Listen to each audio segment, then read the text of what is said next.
Welcome to MuggleCast, your weekly ride into the Wizarding World fandom. I'm Andrew. I'm Micah. And I'm Laura.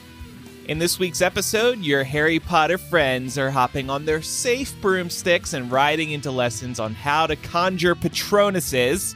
Eric's not here this week, but who is here is our social media manager, Chloé. Welcome back, Chloé. Hi, y'all. I know you replaced one blonde with another. Eric's a fake blonde, though. That's not authentic blonde. Oh, wait, are you? Oh. I mean, I was born a blonde, but So was I. Like you. My hair is probably like light brown now, but Yeah. who knows? Didn't we also bring in a Slytherin? Is that right? Do I have that? Yes. Oh, So it's- Chloe is a Slytherin, right? Absolutely, I'm a Slytherin. It's 2 and 2. It's an even split. Oh, this is great. Let's be real, though. Both you and Laura have Slytherin tendencies. Oh, for sure. Absolutely. I said I was a hat stall. But you're also wearing Luna Lovegood glasses today I know. I always on your forehead. I always like dress a little on theme. I thought it'd be cute. It I is like cute. it. I like it. Speaking of Luna Lovegood, a major Harry Potter anniversary is upon us. This Wednesday, June 21st, is the 20th anniversary of the Order of the Phoenix book being published. This is my favorite book. I went to a book release party. I actually still have a box from the midnight release. I think we'll post it on social media on either midnight release eve or release day, because I'm very excited and very proud of myself that I've held on to these midnight release boxes for so long. But yeah, I went to a midnight release party. Laura, I think you did, right? Did you go to? Yeah. Yeah. Micah, did you? No. Okay.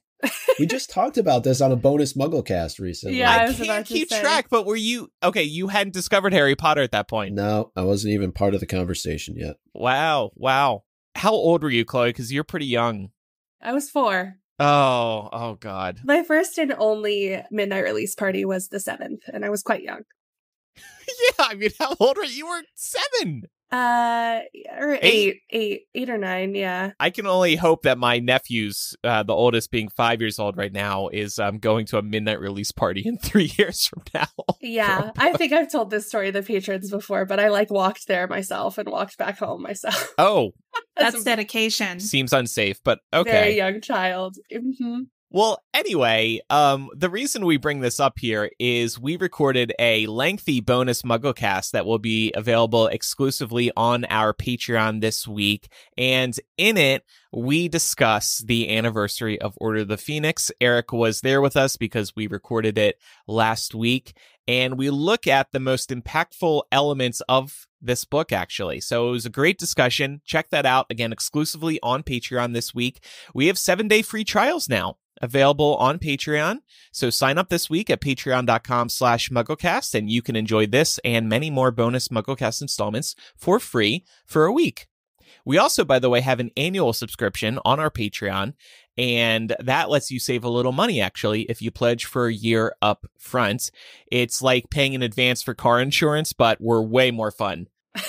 So check that out. We couldn't do this without you. Thanks, everybody who does support us. I do want to say I'm really jealous that you went to all of those midnight book releases. Just like most people in my generation, especially those that are like the in-betweeners. Yeah.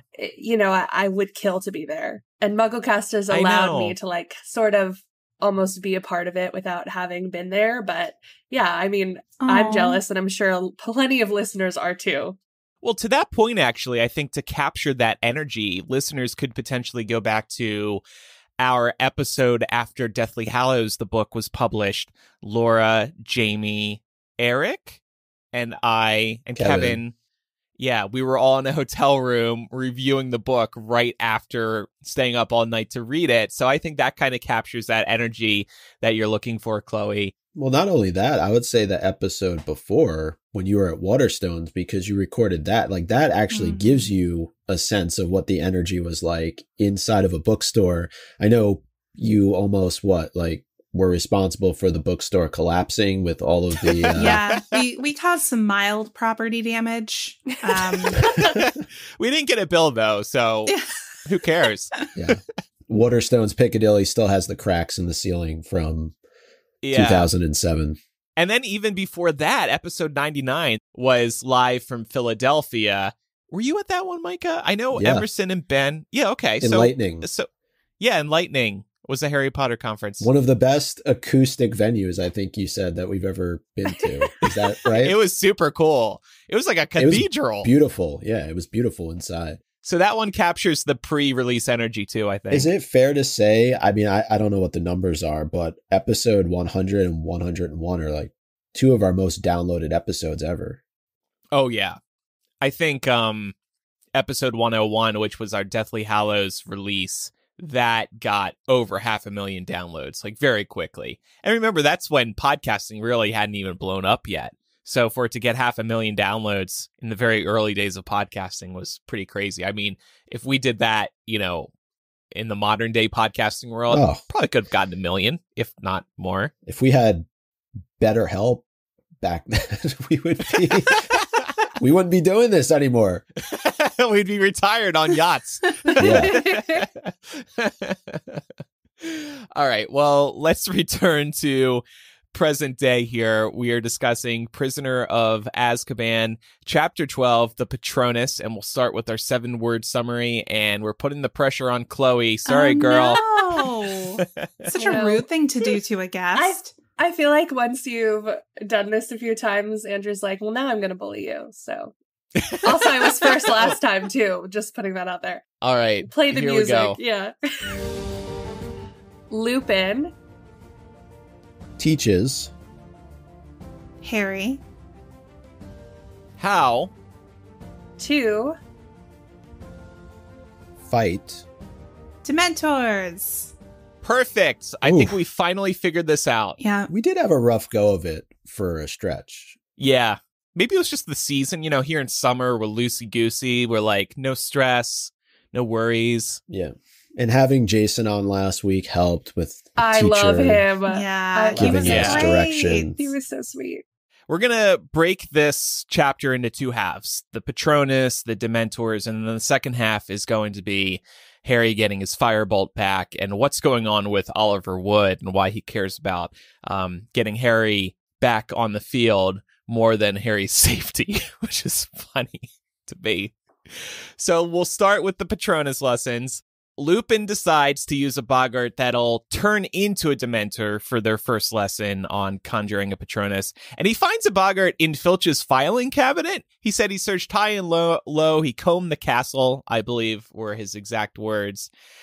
And I'm wondering how Filch and other faculty feel about Lupin searching their personal spaces for a boggart. Does that seem appropriate to anybody? My first question is, where did the other boggart go? I guess just moved on from earlier in the semester or the prior semester. Good point. Yeah. But I think it demonstrates a high level of commitment on Lupin's part to follow through on his promise to Harry. And he's a defense against the dark arts professor. He should easily be able to locate a boggart somewhere in the school. I know he doesn't have the eye like Mad Eye. I don't know. I feel like I would be annoyed if I walk into my own office and Lupin's looking around for a boggart. I don't even know if I'd believe him. Maybe Lupin just walked around casting Revelio around the castle until he got a boggart, and then he went and knocked on Filch's door. It's like, hey, bro. I feel like he probably asked for the majority of the teachers to look through their offices, their classrooms, etc. But I also, when we were reading this, Lupin is a marauder, and Filch started at Hogwarts, like while James, Remus, Sirius, and Peter were there. So he's 100% been in Filch's office before, and we that's confirmed because the Marauders map is originally found in Filch's office and his filing cabinets. I don't think Lupin would have any issue snooping around Filch's office. I don't know if he would ask even Filch for permission. Whether or not that's okay is, a different debate. But I think that with Filch, there's a different level of Filch got him in trouble all the time when he was a kid. And I don't know if he necessarily respects Filch's opinions on children and punishment. So I don't know if he'd have as much issue snooping around Filch's things. How do we know that Filch didn't report something weird in his filing cabinet? Oh, yeah. I was wondering that. Looking at a different perspective. Yeah, I was thinking maybe Filch had an encounter with the boggart, and obviously he's not able to get rid of it. And maybe he asked Dumbledore or someone else on the faculty to help him do it. And Lupin was like, oh, snap, I need that. So he came and did it. It's also so sad to think about Filch, like, you know, obviously not having any magical ability and coming across a boggart, his worst fear, and not being able to do anything himself. Like, the more we the more we deep dive into Filch, the more I'm like, why is he there? Like, leave, please. I'm telling you. I mean, I've established myself as a Filch apologist on this show. I think there's a lot of sympathy that we can have for his character. And there would be so much in terms of story and world building to expand on, you know, maybe in a TV show, about the place that squibs have in the wizarding world and how messed up it is. But to that point, Chloe, I wanted to ask y'all, what do you think Filch's boggart would be? Happy children, happy school kids enjoying their time at Hogwarts. Normal punishments. Sees it every day. Yeah. We've spoken before about how Filch probably wishes he was a wizard. So I wonder, this is going to get dark, but I wonder if the boggart would be himself as he is currently, because he wants to be a wizard, but he isn't. Whoa. So like Squib Filch. That's so deep. I wonder how many people see their worst fear and it's themselves. Yeah. Wow. That is dark. Sorry, I just killed the mood. Sorry, everybody. I was also thinking it could be some manifestation of him being exposed for being a squib, because we see that in Chamber of Secrets in particular, when he thinks that Harry targeted him because he's a squib. You can see how he just kind of unravels. It's clearly something he holds deep insecurity about. I mean, he did the whole quick spell program too. So I think that idea of being exposed as not having magic might be it. My mind went also to the dark place, Andrew, that you were talking about. Maybe even when he was younger as a kid and trying to learn magic, but being unable to. I think it's probably a combination of all the things that we're talking about, though I do really like what Into the Wicked Wood said on Discord. Peeves following him everywhere for the rest of his life. It's so true. I like that. Lightens the mood. So I had another question, speaking of the boggart. Why is it that a boggart Dementor has the same effect on Harry as a real Dementor? Because it's not a real Dementor, and yet it has very similar effects. I'm going to answer my own question, but I want to hear what everybody thinks. It speaks to how authentic a boggart's transformation can be, which is some interesting canon, but it probably couldn't suck a soul out, right? It's got to have limits. It can't be a full-blown clone and have the same exact abilities. But it could have most of the other effects, like maybe the room darkening and cooling and making it feel like it's cold. And it's certainly triggering the people in the room because they're convinced that it is real. That's honestly my read too, Andrew. The idea that it's somewhat of a self-fulfilling prophecy. It looks like a Dementor, acts like a Dementor, causes the same environmental shifts. Quacks like a Dementor.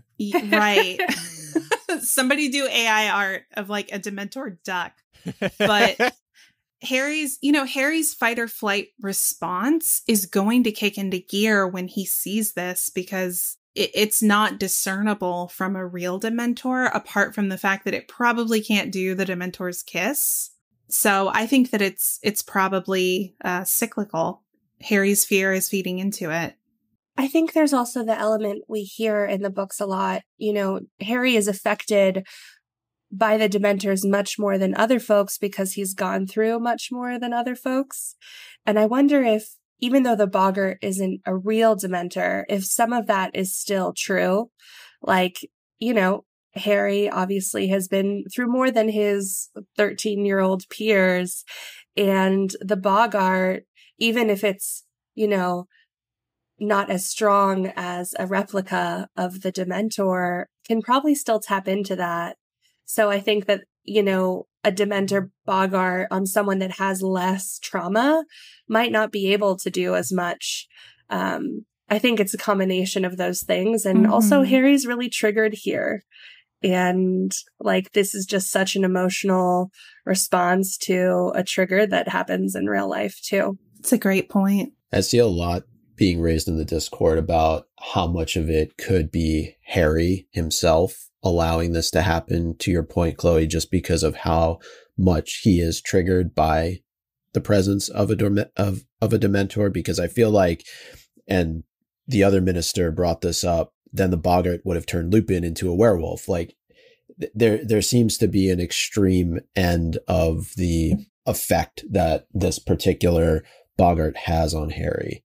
It obviously works for the purposes of the story as well, but I just think that there's probably a mix happening here where what Harry is going through is having an effect, but also the Dementor itself, or the boggart itself, is having an effect, I guess. So let's talk about Lupin's explanation of the Patronus. He says the Patronus is a kind of positive force, a projection of the very things that the Dementor feeds upon.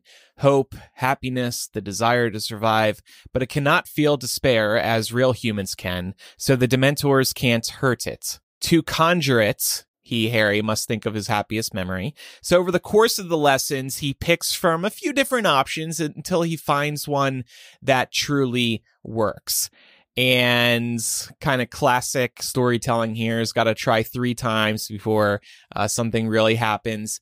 Memory 1, the first time he was on a broomstick. Didn't work out. Good memory for Harry. Certainly made him happy. But is that the happiest memory he's got? Turns out it's not. Memory 2, winning the house championship. Also Quidditch related. And this one, he sees some progress. With the Dementor out again, Harry's memory of the night Voldemort killed his parents goes further than before. This time he hears James telling Lily to take Harry and run. And this is significant because this is the first time Harry hears his dad. And because of this, Lupin tells Harry he and his dad were friends. And this also really gets Harry, this memory that he's reliving, because Harry notes that he has tears running down his face. And later, Harry asks Lupin if he knew Sirius when they were younger. And unlike how he describes his relationship with James, he doesn't go so far as to say he was friends with Sirius. I thought that was an interesting... It's because they were more than friends. Oh. Yeah, there's that whole, like, I thought I knew him. I know. It's very... I will say, like, obviously... Wolfstar isn't confirmed canon, but it does very much read as him like thinking about an ex-lover or like someone that was meant more to him than just a friend. Like, I thought I knew him. Like, that's something I think you would say about someone. And like, obviously he's wronged him, but it just feels like I don't want to talk about it because it's so painful to me in like a more than friend way. That's interesting. Oh man, the Wolfstar shippers are going to be so excited this week. Listen, I'm on Marauder's TikTok, and I know that Gen Z like is so hyper focused on it. So I thought I'd give a shout out to you have to represent to my people, right? Sure. By the way, we have an exciting update. Court, who's listening live on our Patreon right now, got one of the AI tools to create a duck Dementor, and it looks great. Well done. I'm alarmed. Okay, we will not be posting that on social media, it sounds like. We'll post it on our story. Oh, it's not going to the grid. No, it's not. It's not grid-worthy. Not grid-worthy. I personally like this trend we have of giving the Discord homework to create AI art of the unhinged things we say on the show. I like it too, because that means I don't have to do it, which is great. Work smarter, not harder. I would happily do it if I knew how to do it well. This one's like really good. I feel like if I typed this into one of the AI tools I was messing with, I wouldn't have gotten this nice result. It's actually very cool. It is cool. Well done. Thank you, Court. So that's what's underneath a Dementor's hood. They're ducks. It's a duck. We answered it. I declare canon. I don't know. We got to be careful. Okay, we're going to take a quick break. We have a new sponsor this week. Now that it's summer, you might be looking for wholesome, convenient meals for sunny, active days. Those days when you want to support your extra walking, hiking, swimming, etc. Factor, America's #1 ready-to-eat meal kit, can help you fuel up fast with flavorful and nutritious ready-to-eat meals delivered straight to your door. You'll save time, eat well, and stay on track reaching your goals. Factor lets you skip the trip to the grocery store and skip the chopping, prepping, and cleaning up too, while still getting the flavor and nutritional quality you need. Factor's fresh, never frozen meals are ready in just 2 minutes, so all you have to do is heat and enjoy, then get back outside and soak up the warm weather. Looking for calorie-conscious options this summer? Try delicious, dietitian-approved, calorie-smart meals with around or less than 550 calories per serving. And if you need an extra boost to support your wellness goals this summer, try Protein Plus meals with 30 grams of protein or more per serving. I strive to eat as good as possible during the week so I can cheat to my liking on the weekends, and Factor makes it easy to eat well and get the protein I'm looking for. Prepared by chefs and approved by dietitians, each meal has all the ingredients you need to feel satisfied all day long while meeting your goals. Get Factor and enjoy eating well without the hassle. Head to factormeals.com/MuggleCast50 and use code MuggleCast50 to get 50% off your first box. That's code MuggleCast50 at factormeals.com/MuggleCast50 to get 50% off your first box. Getting back to Harry hearing his father, I thought that when Lupin responded by saying, "You heard James," it connects him to Harry on a whole different level, because he doesn't say, "Oh, you heard your father," or, "Oh, that's interesting." He specifically says James. And so you know that there's a connection between the two of them that runs deeper than anything we've been told up until this point. It's such a good point, and it's Lupin letting his guard down a little bit. I have to think in all these scenes where Lupin and Harry are alone and connecting, that Lupin is like aching to tell him more about, even like when Lupin was visiting him before he was 1, knowing him as a baby. I know that it breaks his heart to not be like Uncle Mooney and to just be Lupin in this situation, Professor Lupin. Like, every time we talk about it, I just like want to cry because of what's happening in Harry's head, like trying to piece together like what his dad was like and his Hogwarts days and learning more. And then Lupin like holding back on telling him what's going on. And we don't really know why he does that. But one thing I did want to just point out, which I thought was really interesting with with Lupin's explanation, is the desire to survive. When I read that, I was like, there's moments in the series that Harry does not have the desire to survive, especially obviously in the 7th book. And I'm curious, like, he couldn't be necessarily affected by I wonder if he couldn't be necessarily affected by the Dementors once he came to the conclusion that he was ready to die. Oh, wow. I wonder if you're not affected, and this is so dark, but I wonder if you're ready to die and prepared to die and no longer have the desire to survive, which we know happens a lot around Dementors and Azkaban. Like, can they affect them anymore once they've gotten to that point? I think you may be right, because I feel like, and I'm searching my PDF for this right now to see if I can find it, but I feel like when Harry is walking across the grounds, he has the invisibility cloak on at that point, right? Or maybe he already gave it away. I don't remember. But anyway. Doesn't affect Dementors. Yeah, it doesn't matter.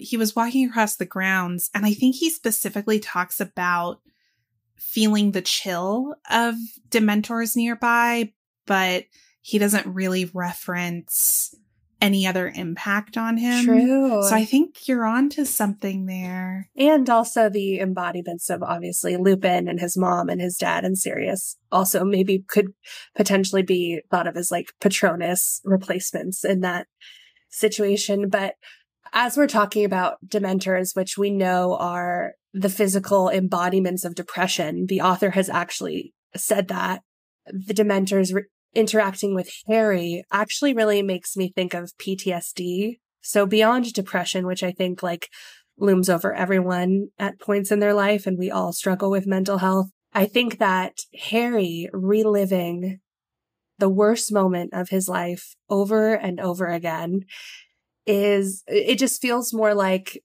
a PTSD episode, and I'm not a psychiatrist or a therapist, so I'm not giving him a diagnosis, but I do think this is a popular theory or thought. But as someone who does have PTSD and goes through this, I'm willing to bet a lot of galleons that Harry does too. His symptoms are textbook. He has flashbacks and nightmares, which we start learning about, in this book, and it just gets worse and worse. And severe emotional distress or physical reactions to something that reminds you of a traumatic event, meaning falling over, fainting, having just such a visceral reaction to the Dementors that the people around him don't have, even if they have a really hard reaction to them. Even I'd argue that Neville has probably the worst compared to Harry when it comes to reacting to the Dementors, but also a white fog obscures his senses, which is often common with PTSD. You forget large chunks of your memory, or you try to blur out, or things go in and out of focus because you're trying to cast away a traumatic event, but it's right there, which also happens to him. I just think that it is, I wonder if even the author had PTSD in mind while she was writing this reaction, because it feels that way. I would think so. Part of me wonders too, and Chloe, you made me think about this as you were going through and describing, is part of Harry's experience here the Horcrux, in that he's reliving what happened to his parents the night that they were murdered, because a part of Voldemort's soul that was actually present now lives within him. Because, and I'm not in any way minimizing Harry's ability to remember exactly what happened that night, but he was also very young. Mm-hmm. So that's what makes me think that a lot of what he's able to recall, especially hearing his father, to me, if his father was out in the hallway, and he's in his crib, let's say, or maybe I'm not recalling exactly what happens, right? I'm just thinking a lot of it could be from Voldemort's perspective as opposed to being from Harry's perspective. Mm-hmm. It probably is, actually, if we are honest, because we don't make memories really until we're 3. Yeah, but I think it still is a nod to PTSD. I just don't know how it couldn't be. Sure. It's both. That's just the answer. One thing that's really interesting about this is he goes back to one point that we're surprised that he remembers. Honestly, if I'm thinking about it, I'm surprised that his worst memories aren't being abused by the Dursleys, or, not being able to have food, or being, physically and emotionally abused. Those are memories that he has 100% that he went to Hogwarts with. And it's interesting that we go to that memory and it becomes more and more clear. I'd be willing to bet that it is at least influenced heavily by the Horcrux that's in Harry right now. And Harry could also be filling in some of these gaps. Mm-hmm. I mean, if you look at studies of how memory works, every time you remember something, you're not actually remembering the event. You're remembering the last time you remembered it. So Harry's mind might be filling in some of these gaps for him. Not that it makes it any less legitimate. It's still very real. But he could be plugging some puzzle pieces in for sure. And trauma can sometimes bring something to the forefront clearer than it would be if you didn't have trauma surrounding that event, right? It can almost create a clearer vision of a bad situation, which, isn't awesome. So let's look at memory 3 here, and this is the one that works best. When he learned he was a wizard. You're a wizard, Harry. This is his top memory. This is the one that makes him happiest. And I was wondering, if we were in Harry's position, would it be this for us? Or do we agree that this is his happiest memory thus far? Because I feel like if it were me, maybe entering Hogwarts for the first time or being sorted would top learning you're a wizard. Because he was so anxious, though, when he was sorted.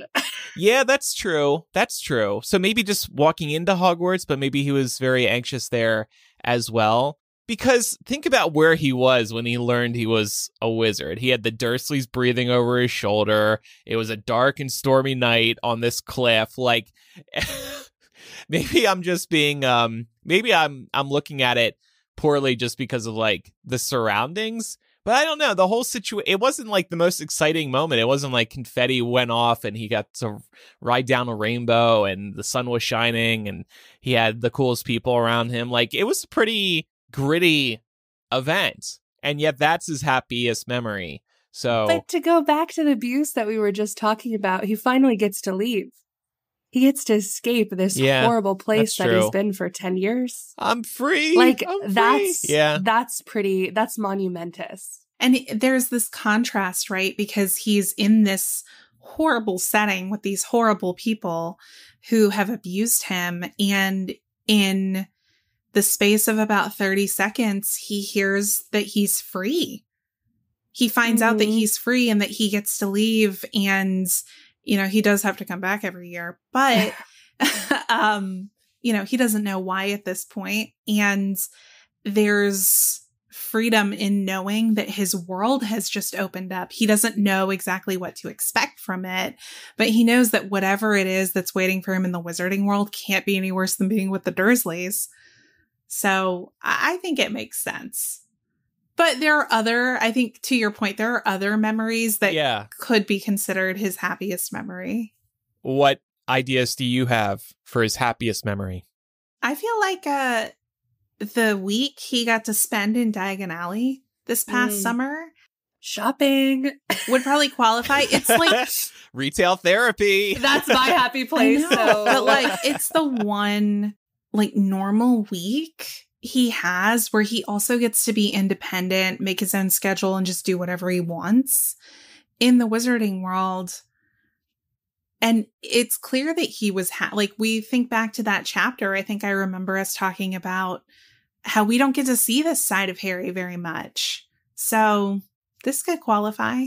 I think that his time spent at the Burrow before his second year, like he is so happy and carefree and gets to be with his best friend and gets to be in a wizarding home for the first time. And he is so in awe of everything that there is. And he gets to play Quidditch with Fred, George, and Ron. And it just... outside in public, sort of. And he gets such amazing food. And like after a horrifying summer where, you know, he's literally locked in his room, like I can imagine that was a really, really happy set of weeks for him. Yeah, the wizarding family part is key for me there, because obviously with the Dursleys, it was they didn't want an ounce of magic happening in the house, and you go from that to the Weasleys, who obviously are wizards themselves but encourage magic. It's just like, I think I love that one for that reason.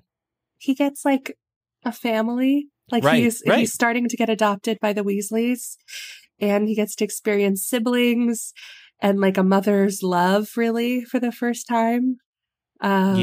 Which is crazy. And even Arthur like is interested in talking with him about Muggle things. Like he feels wanted and loved for probably the first time ever in his life. Yeah. It's interesting though to look at the progression of memories and how Harry like slowly starts to realize what is powerful and what maybe is just kind of like a very short, happy moment, right? Like the first time he was on a broomstick, winning the house championship.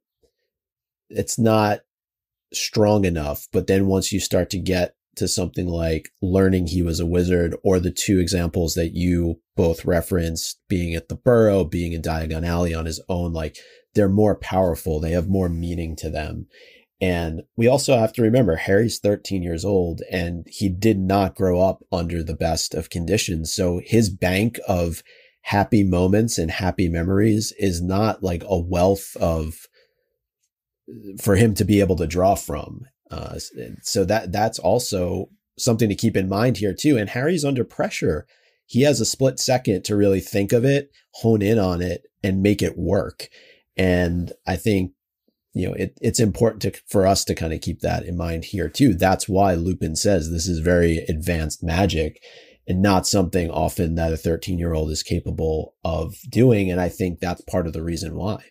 Yeah. Yeah. They don't have as much life experience. Well, I was also thinking in terms of like the power, right? And it is so sad when you're reading it, especially as an adult, and realizing that Harry doesn't actually have that many moments to go on. And you just like your heart breaks even more for the kid. But I wonder if love needs to be a part of the memory, because we know that is one of the most powerful forms of magic. Dumbledore talks about it a lot. And the memories that Harry actually latches onto later that produce full corporal Patronuses are with his family and Sirius, and they include love between two people, between his family. And even if the memories like are so distant and he barely remembers them, the broomstick memory, I think, is one of the first ones he uses to actually produce a full Patronus. Like, I wonder if love has to be a part of it. And none of these memories, like Quidditch, finding out he's a wizard, winning the house championship, they don't include love. Yeah, I think that's a great point. Yeah, I mean, speaking of like, and that's why I like the family memory, being at the Burrow. That's love. That's just being surrounded by love. Yeah. One thing I did want to bring up, though, is after this session concludes, Harry gets a moment where he goes and he kind of sits down in the hallway, and he really has a moment of internal struggle, because for as much as he wants to be able to fight off the Dementors, it's also noted that he really wants to be able to hear his parents. And so like these two things are in constant conflict with each other, because for as much as he wants to push that Dementor away, there's probably some level of comfort that comes from being able to hear the voice of his mother and his father, even though it's in a very sad moment. Yeah, because he kind of took a step further in this chapter with hearing his dad for the first time, he might be wondering, how much more can I experience? And it kind of reminds me of how Harry got kind of addicted to seeing his family in the Mirror of Erised in book 1. I was just about to bring that up. Something I spoke about when we did that episode was Harry just wants so desperately to know his parents, to know where he comes from. And he gets these really tiny little moments until like later on with the memories. And it's so heartbreaking that he is desperate enough to want to know his parents and like hear them. As someone who doesn't know her birth parents, like the absolute like guttural and instinctual need to know where you come from and to understand like who might have given you your voice or your personality or, you know, your strength. It's obviously a through line through the books, but this is another moment where it's just like, oh my gosh, Harry is descending to the deepest, darkest place just to get even a moment with his family. Yeah. On a somewhat related note, there's an interesting connecting the threads that we can draw here from Prisoner of Azkaban and Order of the Phoenix. In both of these, Harry's having private lessons with a teacher. You know, in this book, it's Lupin, and Order of the Phoenix, it's Snape. And, you know, in this book, Harry is having to sort of dig deep within himself and use his memories and open up his mind to be able to produce a Patronus to fight a Dementor. Whereas in Order of the Phoenix, he's having to learn to close down his mind and not let Snape get into it. Yeah. So yeah, Harry gets whiplash, unfortunately for him. So weeks of more practice sessions don't yield the results that Harry is looking for. Though Lupin tells him that for a 13-year-old wizard, even an indistinct Patronus is a huge achievement, and he isn't passing out anymore. And I think, Micah, you wanted to celebrate this. I mean, he brings up a good point, right? Right. It's really important to note that Harry is doing extremely advanced magic. And I think this is a combination of Harry being a really good student, but also Lupin, as we've talked about a lot in this book, being a really good teacher. And one of the first that connects with Harry on a level that we haven't experienced yet. And I think Lupin is also one of the first adults to really show Harry that he believes in him and his ability, in this case, to conjure a Patronus. I don't think Harry has had anybody like that in his life up until this point. We talked about the Dursleys. They obviously were not supportive parental replacements for Lily and James.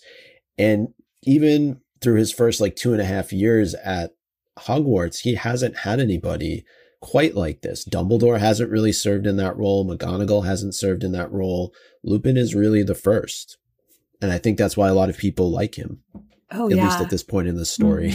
I know other people tend to not like him as the story progresses, but we can save that when we get to the later books. But even taking the later books into context, Lupin is so real and there for Harry. And we see so many horrible examples of parental figures and mentors. And Lupin is a wonderful teacher and a wonderful support system for Harry, but he's also flawed, and that's real. No parents are perfect, no mentors are perfect, and he is the best thing I think that we get actually throughout. I think he's a better mentor and parental figure to Harry than Sirius is, which we can talk about. And Eric's not here to defend Sirius, so yikes. But I do think that this is just it's so moving because we finally get Harry.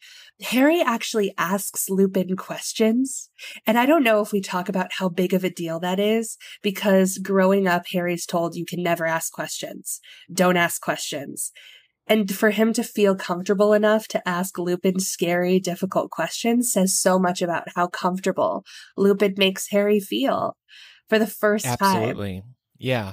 And I'm sure learning that James and Lupin were friends was kind of a gate that was lifted for Harry in terms of building trust. Definitely. On the fact that it's advanced magic, this is a super spicy take, and it's me going very left field. But speaking of the Horcrux that Micah brought up, and that perhaps affecting the memory that comes up when the Dementors are, attacking Harry or around Harry, do we think that Harry hosting a part of Voldemort's soul, even if it's a small part of Voldemort's soul, makes him more powerful than he would be as a 13-year-old? Because Voldemort is a very powerful wizard, right? He did great things, terrible, but great, right? So if Voldemort is one of the most powerful wizards of all time and he's hosting a part of his soul, wouldn't that make him inherently more powerful than the typical 13-year-old wizard? Yeah, and I mean, you could probably apply that to all of Harry's skills, or a lot of them at least, right? So, yeah, I don't think that's as spicy as you might think. I like riding out Horcrux theories like this. We don't know for sure because Voldemort's there. Oh yeah, well, yeah, and I'm sure he was still a great wizard even after he defeated Voldemort. So true, very true.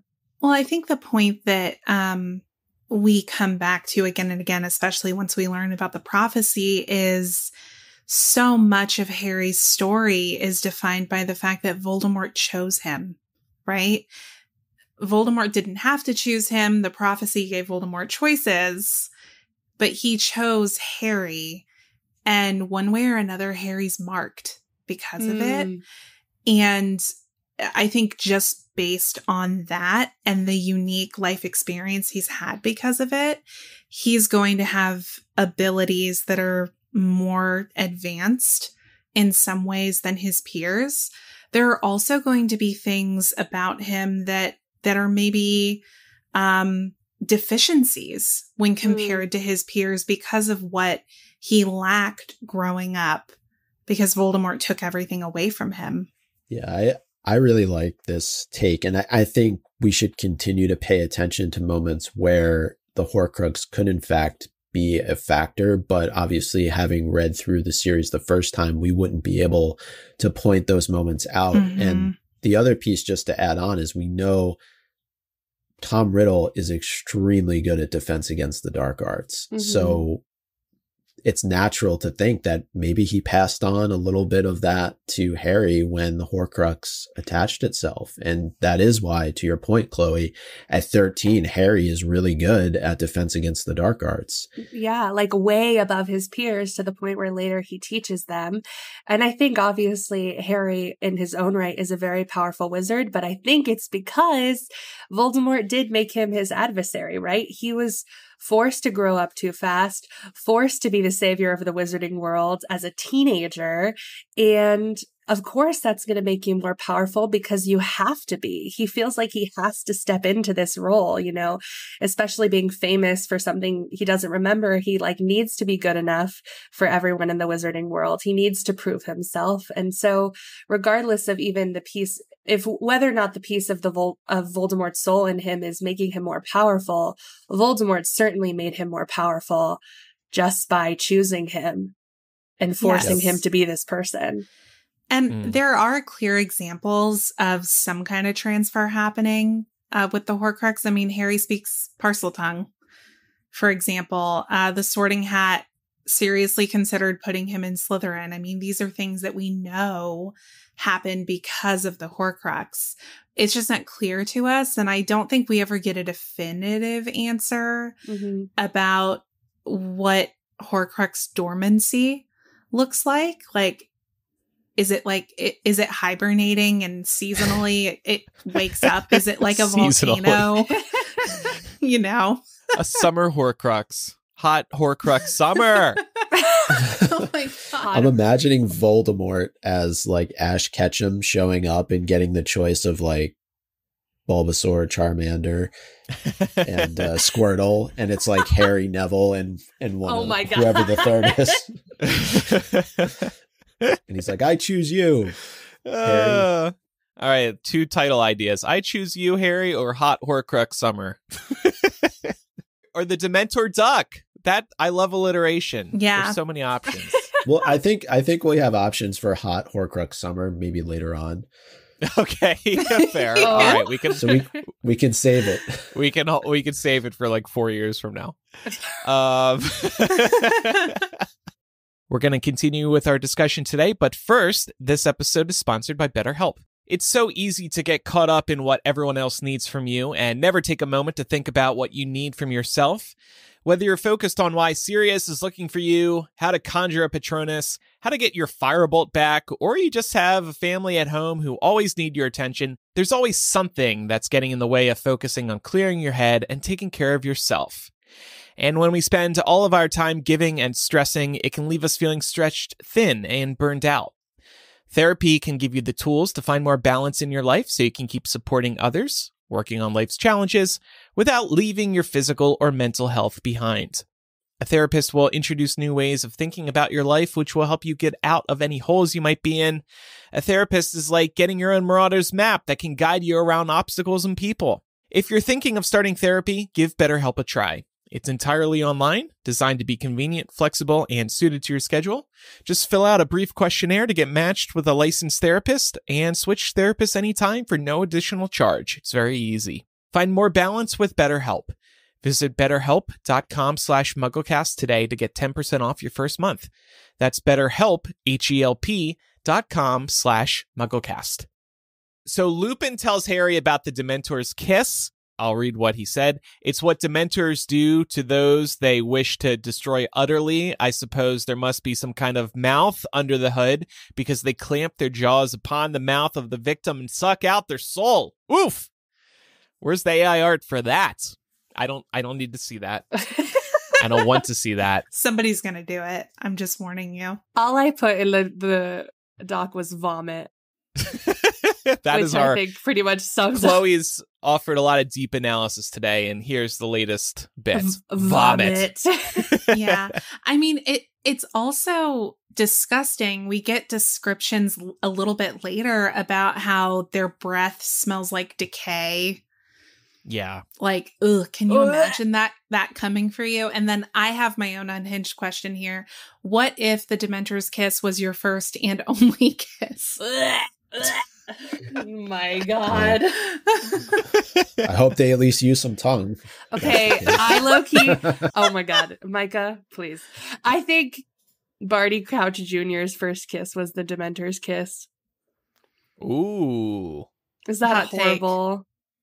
Wow. I can't picture someone wanting to kiss him. Barty Crouch Jr. stands have just hit stop on this episode. I'm sorry. Are there stands of Barty Crouch Jr.? Go do some hard reflection. David Tennant fans would not be happy with I was going to say the David Tennant Barty Crouch Jr. fans. Yeah. I think that maybe he wasn't kissed at Hogwarts, so then he became a dark wizard on top of the daddy issues. So... And that's Lupin... why he did that weird thing in the movie with his tongue. Oh my god. Oh, inexperienced. It all comes together. Lupin further explains that this is not the Dementor killing the victim. Rather, it's a fate much worse than death. He says, quote, "You'll have no sense of self anymore, no memory, no anything. There's no chance at all of recovery. You'll just exist as an empty shell." Pretty sad, pretty deep. Another connection to depression, right, Laura? Yeah, depression and also by extension PTSD. To Chloe's earlier points, can absolutely make you feel empty and cause memory loss. I mean, if you're in a deep state of depression, you can lose large periods of time, and not really be able to kind of point out your memories in a linear fashion. So it's a great representation of what that's like. Yeah, this is probably as dark as anything we get in this entire series. And it made me think about what we experience in Makusa with Newt and Tina. When they're, happy memories are pulled out of their mind, and it's like, what's going to be left of them afterwards? And it raises the point, why even allow these people to exist after something as cruel as this? Yeah. It's almost like they're zombies. More humane to kill them, almost. Mm-hmm. Yeah. And a lot of them, after receiving the kiss, we know commit suicide, like starve themselves or, end their lives in different ways, which is absolutely heartbreaking as well. It also emphasizes, again, the importance of soul in this series and like what that means as a wizard. It certainly means something different than it does in the Muggle world, in my opinion. Yeah. I wonder if your soul is what carries the magic too. Like after a Dementor's kiss, like, are you able to produce magic? Probably not, because you don't know who you are anymore. Yeah. I wonder if the soul is integral to how powerful you are. It almost feels like an opposite end of what Voldemort does, right? In creating a Horcrux, he's ripping his soul, he's tearing it apart, he's destroying it. And here on the other side, you have Dementors who are just completely removing it. And so you wonder if that's the effect of completely removing your soul. What's happening to Voldemort is he's kind of shredding it away through all these people that he's killing. Is he getting even more evil, even more dark and twisted? Or just less of a person, well, right? Yeah, for sure. Yeah. So Harry tells Lupin that Black deserves the kiss, and Lupin says, "You think so?" I'm wondering what Lupin is thinking here when he responds in this way. And this actually, I want to revisit this line when we talk about Quidditch a little later in this episode. But I gotta think something interesting is running through Lupin's head. I think part of it is his personal connection to Sirius, but I also think he's somebody who has suffered his entire life being a werewolf and having a pretty extreme condition. And so I think he sees the Dementor's kiss as something that nobody deserves to have to experience. Because it's like this lifelong sentence, like being a werewolf. And I think he sees it as just a really dark and insidious way of harming somebody. Like, you're removing their being from them. I just think you get to see a little bit more of the human side of Lupin here. Yeah. It's so cruel. And I could even see someone like Lupin, I don't know. I feel this way when, and Chloe, I think you raised this point in the doc about comparisons to the death penalty in the Muggle world. Yeah. Obviously, it's not the same thing. And Lupin does note here that, this is a fate that's worse than death. Nobody, I think, deserves something like this. And even if somebody does deserve some kind of life sentence punishment for something horrific that they've done, is the answer to then remove their soul and any recognition of the thing that they did? I mean, are you really punishing somebody for something horrific if you take away all knowledge and awareness of the thing that they did? Yeah. Ooh, And there's an argument to be made that, like, you should have to live with what you did. Yeah. You take away their guilt too when you take away their memories and who they are. And there's no takesy backsies, right? Yeah. Like, if you find out they're innocent later, you can't undo it. Exactly. Which is why I think it feels so much ickier with Sirius when we learn later that he didn't even get a trial. Like, he was just thrown in Azkaban and they were like, you did this. And obviously, if Sirius actually killed 13 Muggles and did what he did, there is an argument that he deserves it, right? And there, just like there's an argument when people do horrible, horrible things for the death penalty. But I was going to jokingly bring that up. Yeah, it's so nuanced, right? And like, how do you just decide who gets to live and who gets to be without a soul in this case? But without a trial, I don't think Sirius does deserve this because we don't actually know.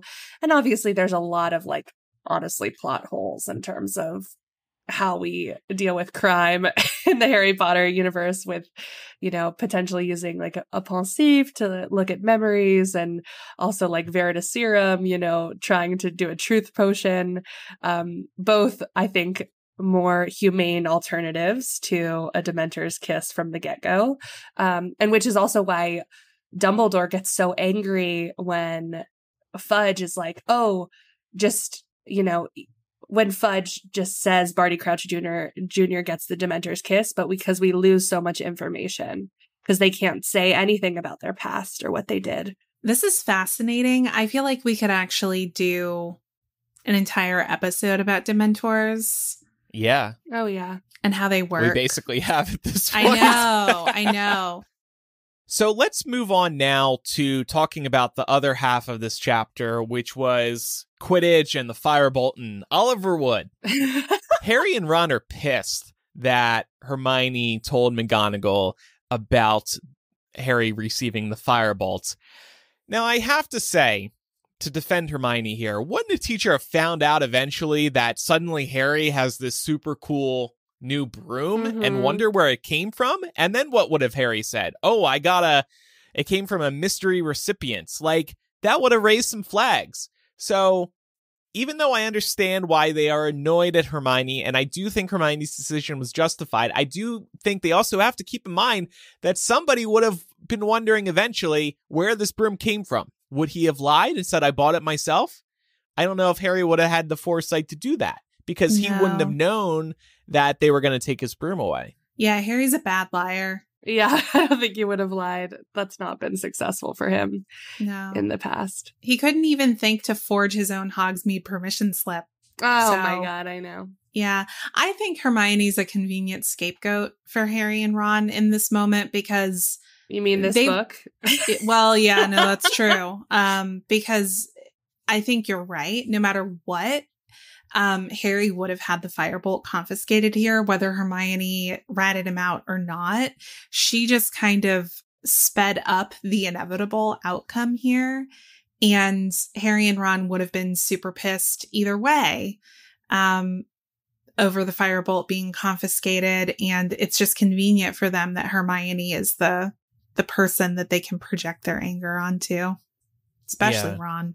One thing I was wondering is, shouldn't all new brooms be investigated for use. We see Draco obviously purchase, well, not Draco, but his dad purchase brooms for the entire Slytherin Quidditch team in Chamber of Secrets. And I'm wondering, were those evaluated when they were brought into the school? Yeah. But this also brings up another good point that, Chloe, I know you were. Yeah, Quidditch is so flawed and I love it so much. But outside of the brooms being investigated, which they totally should be if they're not a Hogwarts school broom, I'm with Micah there.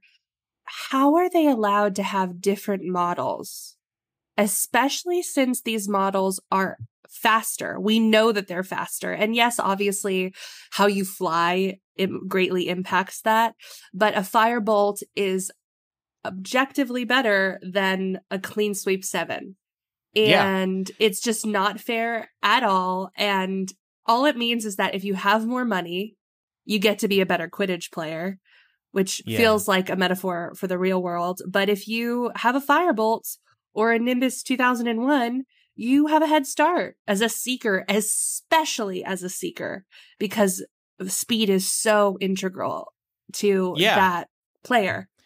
It would be like if an NBA team here in the Muggle world or NFL team had, like, each team had their own football or basketball. And because one team had more money, they had a football that can fly further. Or, the weight's different. So I totally agree. Everybody should be playing with the same brooms. Make them great brooms. Give everybody Nimbus 2001s, but everybody has those. I will say it does actually point to how talented the Weasley brothers are at Quidditch. Yeah. For them to be able to be fantastic beaters and Charlie Weasley a fantastic seeker with probably on Hogwarts brooms, or if they have their own brooms on, probably very average, slower brooms because they can't afford the more expensive ones. So that does say a lot about their skill level, which is great, but they still, at the end of the day, have a, disadvantage. Mm-hmm. And it makes me wonder too if teams are ever strategic about which positions get which kind of broomstick. Like, obviously it's more important for the seeker to have a quicker broomstick than maybe it is for beaters. Definitely. So maybe that's an intentional choice. But yeah, I agree. It seems like there needs to be some kind of standardization. I think that's what we're looking for. Like, Hogwarts needs to have, and Quidditch in general, I mean, you would think that there would be some kind of international rules committee, just like there is in a lot of real sports, dictating. Well, don't they? Yeah, but they don't actually the International Confederation of Wizards, like, and the Quidditch World Cup, they all have the same room at the Quidditch World Cup, so at least that's a little more fair. Yeah. But Andrew and I's house, 100%, and listen, I love being a Slytherin, but we have our flaws, certainly, and we can't be trusted. Whoa, I did not say that. What I will say, though, is that Marcus Flint, the captain of the Slytherin Quidditch team, absolutely factors in the fact that Draco Malfoy's father could buy them all Nimbus 2001s, and therefore Draco was on the team because them all having Nimbus 2001s give them an unfair advantage. And we know that Slytherin wins the Quidditch Cup at this point for 8 years. I think that's what McGonagall says in this chapter, and we know that Slytherin typically tends to have wealthy students because they are a lot of purebloods, which come from rich wizarding families with a lot of history. So chances are their Quidditch has always been stacked with wealthy students that can afford the best brooms. So chances are that the Slytherin team has always had an unfair advantage over all of the other house teams, which makes sense why the last 8 years they would have won and the other houses haven't really had a fair shot. Yeah. Yeah.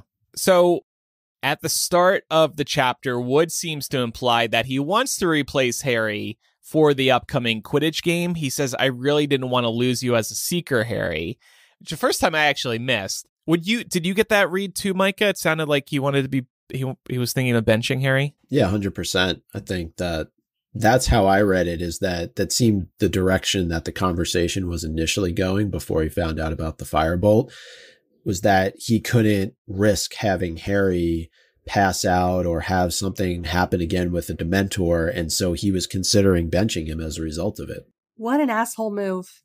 I'm sorry, but Oliver Wood is so one note and has so little character dimension. It is insane. He is so one-track mind, only about Quidditch, and he's kind of a terrible captain in the sense that he is so he lacks empathy. Harry has never made a mistake as Seeker, ever. The one time he does, Wood's like, well, I guess I'm going to bench him now because he made one mistake. Which is winning. Crazy. And and obviously Harry is one of the best Seekers in a really long time. Like, what? Yeah. Also, what other Seekers does Gryffindor have? I mean, who's on the bench? I really want to know who's Oliver going to replace Harry with. Yeah.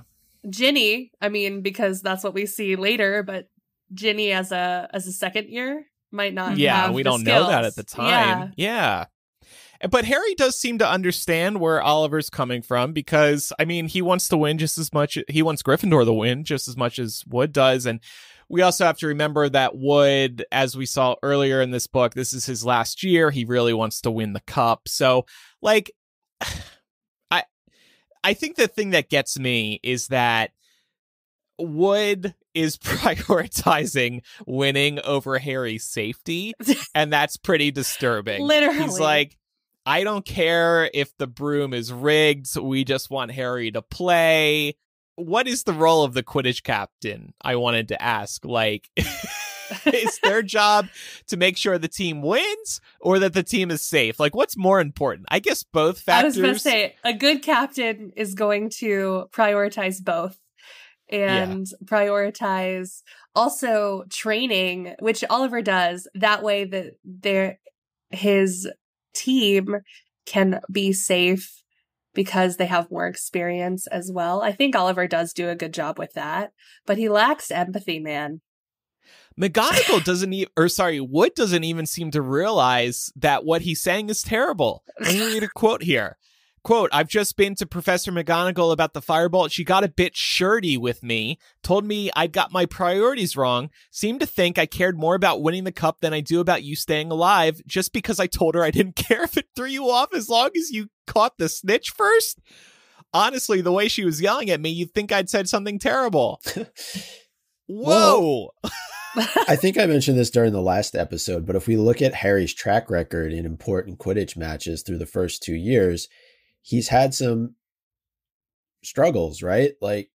Quirrell is after him in Sorcerer's Stone. Dobby is after him in Chamber of Secrets. The Dementors have already been after him in Prisoner of Azkaban. So Harry, all things considered, he's actually, I would say, even better than he's made out to be as a Seeker because he's able to persevere through all these things. And in a couple of those instances, actually catch the snitch before doom ensues. But I don't know. I agree with what's being said about Wood. He's one of those characters that, and he's young too, right? Let's not forget he's a teenager, but he's so focused on this one thing. And that's probably the only thing right now that's important in his life. And all he cares about is Quidditch and being the best at Quidditch. And maybe he's not good at and winning else before he leaves Hogwarts. I was about to say, it's his last chance. It's his last chance to win, and he knows that he can do it with Harry, which is weird why he's considering benching him, because he needs Harry to win. But it feels like what is written is I am Jock, care about one thing. Urgh. Yeah. That's it. And it's really, it's embarrassing. Well, you mentioned Wolfstar almost earlier. If you Google Oliver Wood, Marcus Flint comes up a lot too. Yeah. So if people are interested in getting their fan fiction on, go for it. Wood is in a lot of fanfics for being so one-dimensional. I will say, though, to his credit, he does come back in book 7 and fight in the Battle of Hogwarts. True. So, he does develop. But in this moment, he is extremely single-minded and just totally has tunnel vision. Yeah. And I will say, yes, he's young, but Harry is 13 and Wood is presumably 18. He's a 7th year, so 17 or 18. He should know a little better on how to speak to a younger student he is responsible for in this moment. let's also consider the fact that he could be getting recruited by Quidditch teams at this point. And True. If he doesn't even have a house cup to hang his hat on, who's going to want him once he graduates Hogwarts? Ooh. Great point. So Harry does ask throughout this chapter, can I have my broom back yet? He really wants it back, of course. I just wanted to highlight one line. No, Potter, you can't have it back yet. McGonagall told him the 12th time this happens. We see the number 12 pop up a lot throughout the series, so I wanted just to continue highlighting those moments. Towards the end of the chapter, he does get his broom back, and shocker, there's nothing dangerous in the broom at all. Now, what I find very interesting is that this happens right after his conversation with Lupin about the Dementor's kiss, in which Harry says he wishes Sirius, the Firebolt giver, should receive the kiss, and Lupin replies, "You think so?" To me, it feels like a hint from the author that Lupin feels he isn't so sure if Sirius is bad. You think he deserves the kiss? You think so? And then here's a hidden bit of proof that, you see more clearly in hindsight that Sirius isn't so bad after all. I just love how these two moments are paired together. You think so about Sirius? This lets me bring up the point I was going to earlier. I also think this is just a teaching moment between Lupin and Harry as well, where Lupin as the teacher is just kind of, prodding him a bit and being like, oh, you think so? Like, do you really understand the full context of what it means for somebody to receive the Dementor's kiss? And going back to our conversation earlier, Lupin, I think, has a strong appreciation for what this actually entails and doesn't believe that anyone is deserving of that type of treatment, including Sirius, who's also, his best friend from his years at Hogwarts. But also, again, Harry is young. Like, I don't think Harry has a full comprehension of what the Dementor's kiss actually means for somebody. Harry and Ron decide they should make up with Hermione, but Ron's interest in making up is short-lived, as when he's returning the Firebolt to the Gryffindor common room, he discovers that Scabbers may have been eaten or at least attacked by Crookshanks, and that is how the chapter ends. And let's not forget, this immediately follows Neville having forgotten the password, which he mentions he wrote down the week's worth since Sir Cadogan keeps changing them. And we know that Sirius actually used this list to get into Gryffindor Tower. So important things happening simultaneously. Yeah. It feels like this entire book, the trio is at odds with each other, whether it's like Ron and Hermione are fighting, or Harry and Ron are fighting, or Harry and Hermione are talking individually, and Harry and Ron are talking individually, but they're not together. I will say, I do think that Hermione's air of superiority and her emotional immaturity shine through in this book, absolutely. But the way that Ron treats her especially is despicable. I think Hagrid mentions this later, but it's Hermione has a cat and a Kneasel, right? And half Kneasel, and it acts exactly like a half Kneasel/cat would, even if Scabbers was just a normal rat. So it's so unfair to blame Hermione in that way. And I hate to lean into this, but I do think it was the author's intention that because the difficulty between Ron and Hermione, we start to see that Ron is a little obsessed with what Hermione is doing at all times. He is so hyper-focused on her school schedule and how she's managing it. And also just jumps down her throat at any little thing. So I think that there's he's mean to you because he likes you, which again, I hate and don't support, but I do think it's written into this book because Hermione, even though she's so stressed about her extra course load, still finds time to care about Harry's safety, which I think she's the only one of them that actually grasps how in danger he is. A supposed mass murder is after him. And she still finds time to also care about Hagrid. What's going on with Hagrid and Buckbeak? I will say, though, I think there's a lot of moments where Hermione doesn't respect Ron's boundaries. Oh, totally. And Ron he may not communicate in the best way possible, but I think that there are moments where he does ask, can you please like not bring your cat in here? And Hermione just completely ignores what he's saying. Yeah, I think in a lot of ways too, and it doesn't justify anything, but Ron, I think, sometimes feels like an outsider in the trio. And in some ways that does relate back to Hermione and his perception that he's maybe the last person she's thinking of. I mean, we see this reflected in Deathly Hallows when we see, you know, the way the Horcrux reacts to Ron and shows his deepest insecurity, and it relates to Hermione. It could be that here in this book, he sees Hermione being so conscientious about Harry's safety and about what Hagrid's going through and about her course schedule, and he's getting jealous, and he's like lashing out at her because he doesn't feel like she's showing him the same degree of attention that she's giving, or respect, you know, these either. Other things. Yeah. Let's put a pin in this, and we'll discuss it more in the weeks ahead, I'm sure, because it does happen at the very end of the chapter here, and there's more fallout to come. Let's move to some odds and ends now. Hermione hints she knows something is up with Lupin, but doesn't go further because Ron still has attitude about the firebolt. And just to add on to that, the silvery orb is referenced again when Lupin is putting the boggart back in the suitcase when he's teaching Harry how to conjure a Patronus. So blink and you'll miss the silvery orb for, the second time? Such a weird way to describe the moon. I'm sorry. I know why. But can you imagine if I'm like, look at that silvery orb in the sky? What the hell, man? I wouldn't put it past you. Okay, whoa. And also for that to be what Harry thinks it is, too, right? Like, I don't know, like a 13-year-old looks at something and they're like, oh, that's a silvery orb. No. I don't know. Looks like gack. I just feel like it's probably so obviously the moon. Yeah. Well, and they take it there in the movie. In the movie, it straight up is the moon. It's got clouds wafting around it. So they don't shy away from it there. Elsewhere in the chapter, Hermione is totally swamped with homework, and Ron, a very smart and observant character, is wondering how she's getting to all those classes.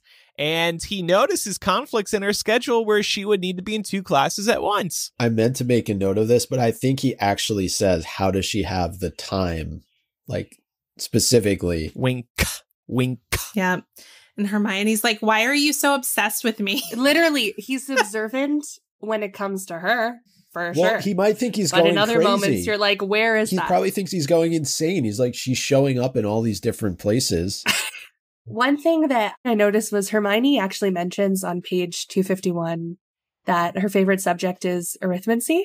And I'm wondering, like, we don't really hear much about that throughout the rest of the series, but she says it distinctly to Harry, like she would never drop it because she loves that class so much. Was she maybe just like making that up in the moment, scrambling to come up with an excuse? Maybe, but it does check because it's such an academic subject that I can imagine that, and like Hermione might feel a little more challenged in it than other classes that she's taking. So I'm not surprised, but I thought it was interesting because we don't really hear, we know that Harry's favorite class is obviously defense against the dark arts, but I don't know if we ever hear like, again, what Ron's favorite subject is, or, you know, if Hermione's continues to be arithmancy. What is arithmancy actually the study of? Cord put it in the chat. Is it not wizard math? Yeah, that's what I thought. Yeah. Okay. I was wondering if it was because it made me think of occlumency, and we learned a long time ago that occlumency it's a play on words, right? And it's a clue men see. And so I was thinking like this word, it made me wonder if there's some kind of connection there, like arithmancy. The Harry Potter wiki describes it as a magical discipline that studied the magical properties of numbers, including predicting the future with numbers and numerology. Which is interesting because it's sort of like divination, Yeah! but with numbers. So Hermione's like, well, I'd much rather take that. It's my favorite subject, but she hates the divination class. I know. I'm like, you're because of a certain someone. Maybe this was McGonagall's recommendation. Well, it's less wishy-washy, right? So that's probably why she likes it. I mean, is it though? Like, is a class telling you 7's a magical number? How is that less wishy-washy than divination? I mean, it goes back to like, why is divination so far-fetched with her when she's like literally a witch? Yeah. I mean, it's also taught by Professor Vector, and we know that has its own ties to mathematics and physics and things like that. So, but I agree. Like, once you just read that definition, Andrew, I was like, wait, so she is cool with predicting the future. Yeah. As long as numbers are involved. As long as there's an equation to get I just there. don't think she likes Trelawney. Like, I think that's what it comes down to. Yeah. Okay, with that, let's move on to MVP of the week. I wrote this one earlier in the week, and I don't feel it as strongly now, but I'm going to go with it anyway. I'm going to give my MVP of the week to Oliver Wood for trying to talk McGonagall into giving Harry his broom back. He was determined. I mean, you got to respect him for that part, at least. Crazy ass take. Lupin, for me, like, I don't know how you could give it to anybody else, but... Shocker. I'm going to give mine to, this is a hot take, Peter Pettigrew, for successfully faking his own death again, at least temporarily. We know Scabbers comes back later. Points for creativity, for sure. I don't know if we do this often. I also don't know if I'm allowed, but I'm breaking the rules if so. I'm going to pick Harry for his emotional maturity throughout this chapter and his tenacity in fighting the Dementors. He is a really amazing character, and I think we don't hype him up enough for being the main character. That's totally fine. And the more unhinged and unpredictable this segment is, the better, I think. So. Next week, we'll discuss Chapter 13 of Prisoner of Azkaban, Gryffindor versus Ravenclaw. If you have any feedback about today's episode or the chapters ahead, send an owl to mugglecast@gmail.com or use the contact form on mugglecast.com. You can also send a voice message. Just record it using the voice memo app on your phone and then email us that file. Or you can use our phone number, which is 1-920-3-MUGGLE. That's 1-920-368-4453. And now it's time for some Quizzage. Filling in for Eric this week, doing my best. Mayim Bialik.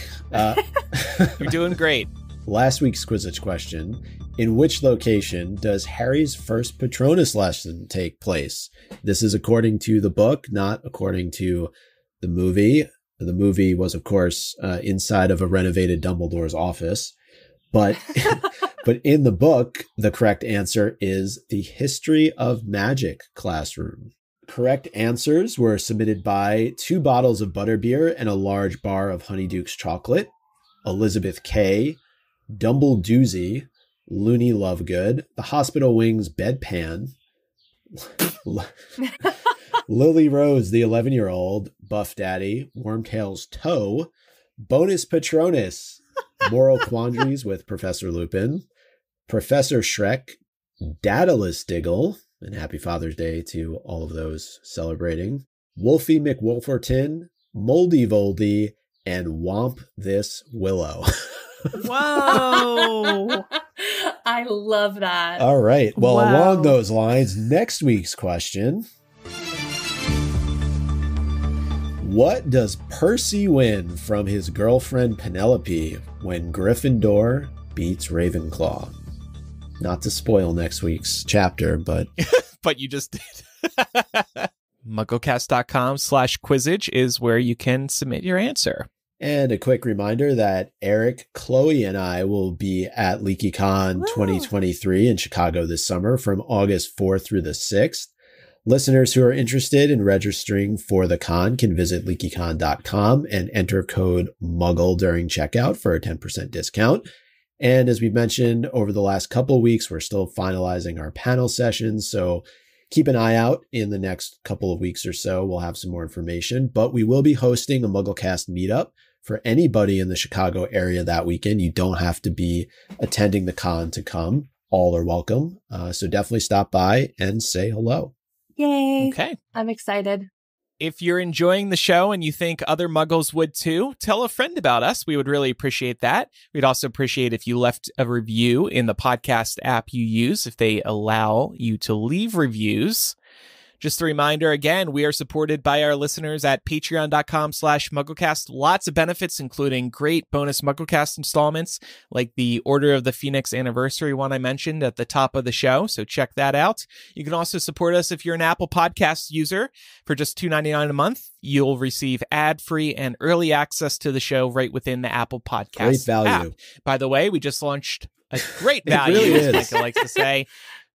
We just launched a trial within Apple Podcasts as well. So if you just want to sample the show ad-free, feel free to do that within Apple Podcasts. Okay. But it is great value. I know I said it last week, but it's less than $40 a year for ad-free MuggleCast. I don't think you can't really beat that. But also join our Patreon.